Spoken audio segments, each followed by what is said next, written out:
This past weekend, the Oklahoma Christian baseball team traveled to the University of Arkansas Fort Smith to play in a dominating four-game series.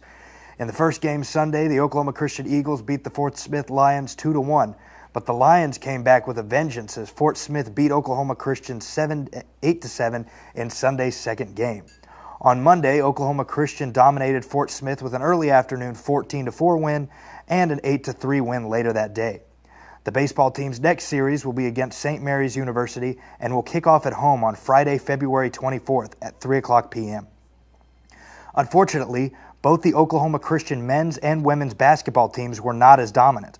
This past Saturday, both teams faced off against St. Edward's University.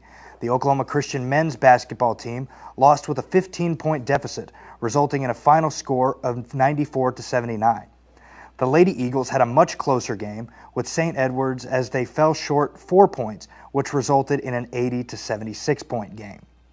This coming weekend will be the last weekend home for both teams as they will face the Eastern New Mexico Greyhounds on Thursday and the Western New Mexico Mustangs on Saturday.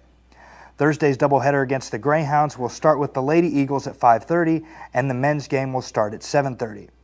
Saturday's doubleheader against the Mustangs will be at 1 p.m. with the Lady Eagles and end with the men at 3 p.m. The Oklahoma swim team had a victorious weekend at the Rocky Mountain Athletic Conference Championships came to a close. Sophomore Victor Rosado took first place in the 1650-yard freestyle with a time of 15:41.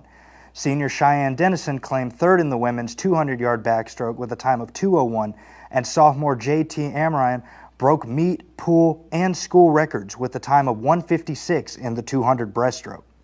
The Eagles will have a few weeks off as they prepare for NCAA swimming and diving championships on March 8th through the 11th at Indiana University.